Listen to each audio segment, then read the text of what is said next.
Chapter 4. St. Agollia's Academy for Orphaned Owls. The owls began to bank in steep turns as they circled downward. Soren blinked and looked down. There was not a tree, not a stream, not a meadow. Instead, immense rock needles bristled up, and cutting through them were deep stone ravines and jagged canyons. This could not be Tyto. That was all that Soren could think. Down, down, down they plunged in tighter and tighter circles until they alighted on the stony floor of a deep, narrow canyon. And although Soren could indeed see the sky from which they had just plunged, it seemed further away than ever. Above, there was the sound of wind, distant yet shrill, as it whistled across the upper reaches of this harsh stone world. Then, piercing through the shriek of the wind, came a voice even louder and sharper. Welcome, owlets! Welcome to St. Agollia's! This is your new home. It is here that you will find truth and purpose. Yes, that is our motto. When truth is found, purpose is revealed. The immense, ragged, great-horned owl fixed them in her yellow gaze. The tufts above her eyes swooped up. The shoulder feathers on her left wing had separated, revealing an unsightly patch of skin with a jagged white scar. She was perched on a rock outcropping in the granite ravine where they had been brought. I am Skench, Oblar General of St. Agollia's. My job is to teach you the truth. We discourage questions here as we feel they often distract from the truth. Soren found this very confusing. He had always asked questions ever since he had hatched out. Skench, the Oblar General, was continuing her speech. You are orphans now. The words shocked Soren. He was not an orphan. He had a mum and da, perhaps not here, but out there somewhere. Orphan meant your parents were dead. How dare this Skench, the blah, blah, blah, blah, or whatever she called herself, say he was an orphan? We have rescued you. It is here at St. Aggie's that you shall find everything that you need to become humble, plain servants of a higher good. This was the most outrageous thing Soren had ever heard. He hadn't been rescued, he had been snatched away. If he had been rescued, these owls would have flown up and dropped him back in his family's nest. And what exactly was a higher good? There are many ways in which one can serve the higher good, and it is our job to find out which best suits you and to discover what your special talents are. Skench narrowed her eyes until they were gleaming amber slits in her feathery face. I am sure that each and every one of you has something special. At that very moment, there was a chorus of hoots, and many owl voices were raised in song. To find one's special quality, one must lead a life of deep humility. To serve in this way, never question but obey, is the blessing of St. Aggie's charity. At the conclusion of the short song, Skench, the Oblar General, swooped down from her stone perch. She fixed them all in the glare of her eyes. You are embarking on an exciting adventure, little orphans. After I have dismissed you, you shall be led to one of 4 Glaucidiums, where 2 things shall occur. You shall receive your number designation, and you shall also receive your first lesson in the proper manner in which to sleep, and shall be inducted into the March of Sleep. These are the first steps towards the specialness ceremony. What in the world was this owl talking about? Soren wondered. Number designation? What was a Glaucidium, and since when did an owl have to be taught to sleep? And a sleep march? What was that? And it was still night. What owl slept at night? But before he could really ponder these questions, he felt himself being gently shoved into a line, a separate line from the little elf owl called Gylfie. He turned his head nearly completely around to search for Gylfie and caught sight of her. He raised a stubby wing to wave, but Gylfie did not see him. He saw her marching ahead with her eyes looking straight forward. The line Soren was in wound its way through a series of deep gorges. It was like a stone maze of tangled trails through the gaps and canyons and notches of this place called St. Aggie's Academy for Orphaned Owls. Soren had the unsettling feeling that he might never see the little elf owl again, and even worse, it would be impossible to ever find one's way out of these stone boxes into the forest of Tyto, with its immense trees and sparkling streams. They finally came to stop in a circular stone pit. A white owl with very thick feathers waddled toward them and blinked. Her eyes had a soft yellow glow. "I am Finny, your pit guardian." And then she giggled softly. "Some have been known to call me their pit angel." She gazed sweetly at them. "I would love it if you would all call me Auntie." "Auntie?" Soren wondered. "Why would I ever call her Auntie?" But he remembered not to ask.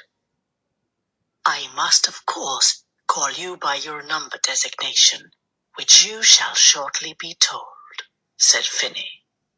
"Oh, goody!" A little spotted owl standing next to Soren hopped up and down. This time, Soren remembered too late that questions were discouraged. "Why do you want a number instead of your name?" "Hortense. You wouldn't like that name either," the spotted owl whispered. "Now shush! Remember, no questions." "You shall, of course," Finny continued, "if you are good, humble owlets and learn the lessons of humility and obedience, earn your specialness rank, and then receive your true name." "But my true name is Soren. It is the name my parents gave me." The words pounded in Soren's head, and even his gizzard seemed to tremble in protest. "Now, let's line up for our number ceremony, and I have a tempting little snack here for you." There were perhaps 20 owls in Soren's group, and Soren was towards the middle of the line. He watched as the white owl, Auntie or Finny, whom Hortense had informed him was a snowy owl, dropped a piece of fur-stripped mouse meat on the stone before each owl in turn, and then said, "Why, you're number 12-6. What a nice number that is, dearie." Every number was either nice or dear or darling. Finny bent her head solicitously and often gave a friendly little pat to the owlet just numbered. She was full of quips and little jokes. Soren was just beginning to feel that things perhaps could be worse, and he hoped that Gylfie had such a nice owl for a pit guardian, when the huge, fierce owl with the tufts over each eye, the very one who had snatched him and called him stupid, alighted down next to Finny. Soren felt a cold dread steal over his gizzard as he saw the owl look directly at him, and then dip his head and whisper something into Finny's ear. Finny nodded and looked at him blandly. They were talking about him, Soren was sure. He could barely move his talons forward on the hard stone toward Finny. His turn was coming up soon. Only 4 more owls before he would be numbered. "Hello, sweetness," Finny cooed as Soren stepped forward. "I have a very special number for you." Soren was silent. Finny continued. "Don't you want to know what it is? This is a trick Questions are discouraged. I'm not supposed to ask. And that was exactly what Soren said. I'm not supposed to ask. The soft yellow glow streamed from Finny's eyes. Soren felt a moment's confusion. Then Finny leaned forward and whispered to him, You know, dear, I'm not as strict as some. So please, if you really need to ask a question, just go ahead. But remember to keep your voice down. And here, dear, is a little extra piece of mouse. And your number. She sighed, and her entire white face seemed to glow with a yellow light. My favorite, 12-1. Isn't it sublime? It's a very special number, and I am sure that you will discover your own very specialness at an hour. Thank you, Soren said, still slightly mystified, but relieved that the fierce owl had apparently not told Finny anything bad about him. Thank you what? Finny giggled. See, I get to ask questions too sometimes. Thank you, Finny. Finny inclined her head toward him again. There was a slight glare in the yellow glow. Again, she whispered softly. Again. Now look me in the eyes. Soren looked into the yellow light. Thank you, Auntie. Yes, dear. I'm just an old broody, love being called Auntie. Soren did not know what a broody was, but he took the mouse meat and followed the owl who had been in front of him into the glaucidium. 2 large, ragged brown owls escorted the entire group. The glaucidium was a deep box canyon, the floor of which was covered with sleeping owlets. Moonlight streamed down directly on them, silvering their feathers. Fall in, you two! Barked a voice from high up in a rocky crevice. You! A plump owl stepped up to Soren. Indeed, Soren's heart quickened at first, for it was another barn owl just like his own family. There was the white heart-shaped face and the familiar dark eyes, and yet, although the colour of these eyes was identical to his own and those of his family, he found the owl's gaze frightening. Back row and prepare to assume the sleeping position. These instructions were delivered in the throaty rasp common to barn owls, but Soren found nothing comforting in the familiar. The 2 owls who had escorted the newly arrived orphans spoke to them next. They were long-eared owls and had tufts that poked straight up over their eyes and twitched. Soren found this especially unnerving. They each alternated speaking in those short, deep woos. The woos were even more disturbing than the barks of Skench earlier, for the sound seemed to coil into Soren's very breast and thrum with a terrible clang. I am Chat, said the first owl. I was once a number, but now I have earned my new name. What? Soren snapped off the word. I see a question forming on your disgusting beak, number 12-1. The woo thrummed so deep within Soren's breast that he thought his heart might burst. Let me make this perfectly clear. The thrumming of the owl's sound was almost unbearable. At St. Aggie's, such words beginning with the wah sound are not to be spoken. Such words are question words, a habit of mental luxury and indulgence. Questions might fatten the imagination, but they starve the owlish instincts of hardiness, patience, humility, and self-denial. We are not here to pamper you by allowing an orgy of words, question words. They are dirty words, swear words, punishable by the most severe means at our disposal. Jat blinked and cast his gaze on Soren's wings. "We are here to make true owls out of you, and someday you will thank us for it." Soren thought he was going to faint with fear. These owls were so different from Finny. "Auntie," he silently corrected himself. Jat had resumed speaking in his normal woo. "Now my brother shall address you." It was an identical voice. "I am Jat. I too was once a number, but have earned my new name. You are now in the sleeping position, standing tall, head up, beak tipped to the moon. You see in this glaucidium hundreds of owlets. They have all learned to sleep in this manner. You too shall learn."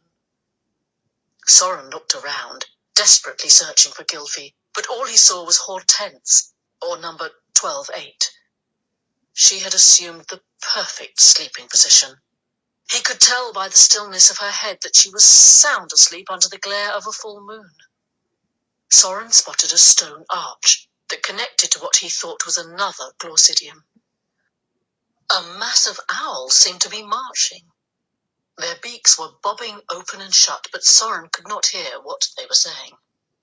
Jat now spoke again. "It is strictly forbidden to sleep with the head tucked under the wings, dipped toward the breast, or in the manner that many of you young owls are accustomed, which is the semi-twist position in which the head rests on the back." Soren felt at least 7 sounds die mutely in his throat. "Incorrect sleeping posture is also punishable, using our most severe methods.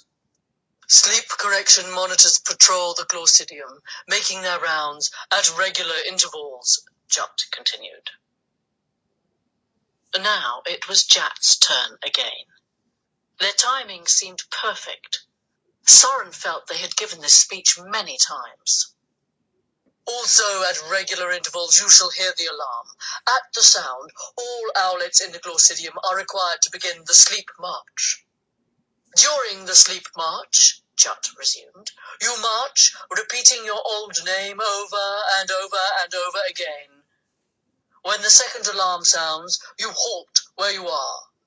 Repeat your number designation one time, and one time only, and assume the sleep position once more."